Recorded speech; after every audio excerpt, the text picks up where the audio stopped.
Psalm 132, God's covenant with David and his dwelling in Zion. Psalm 132 is a prayerful reflection on the relationship between God and David, between divine promise and human devotion, and between God's chosen dwelling place and his people. It recalls Israel's history not merely to preserve memory, but to affirm that God is faithful to his covenant and active among those who seek him. The psalm opens by asking God to remember David and the hardships he willingly embraced for the sake of God's presence. David's afflictions are not portrayed as punishment but as sacrificial devotion.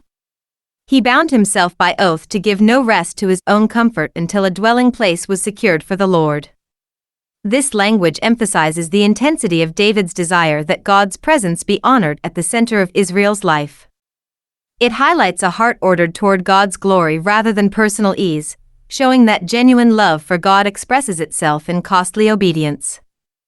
The psalm then recalls how the Ark of the Covenant, the symbol of God's powerful and covenantal presence, was sought out and brought to its resting place.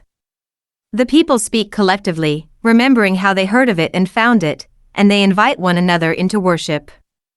God is portrayed as enthroned in heaven yet choosing to dwell among his people, with the ark described as his footstool.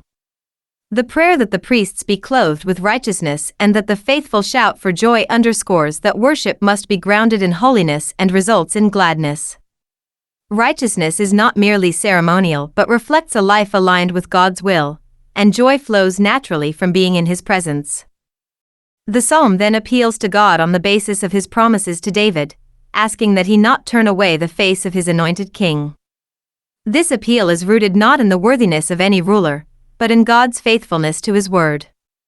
The Lord's oath to David is recalled in strong terms. It is a sworn promise that cannot be revoked. God pledged that a descendant of David would sit upon his throne, and while the continuation of individual kings depended on their obedience, the larger promise of an enduring kingship rested on God's unchanging faithfulness.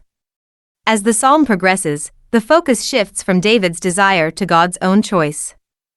Zion is declared to be the place God has chosen for his dwelling, not because of its natural significance, but because it pleased him to do so.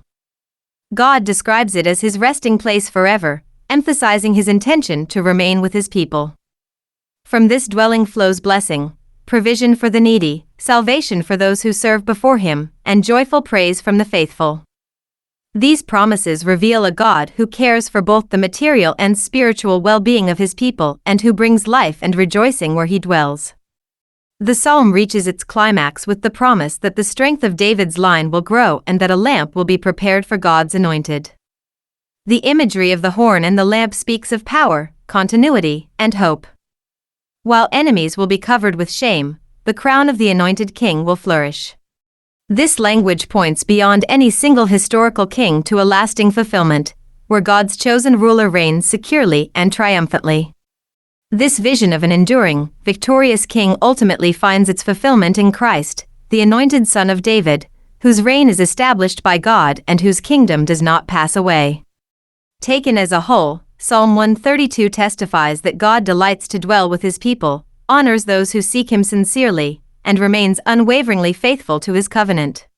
It draws together devotion, worship, promise, and hope, ultimately pointing to a reign established by God himself, marked by righteousness, provision, and joy.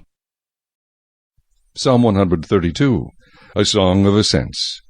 Lord, remember David and all his afflictions, how he swore to the Lord and vowed to the Mighty One of Jacob, surely I will not go into the chamber of my house, or go up to the comfort of my bed. I will not give sleep to my eyes, or slumber to my eyelids, until I find a place for the Lord, a dwelling place for the Mighty One of Jacob. Behold, we heard of it in Ephrathah, we found it in the fields of the woods.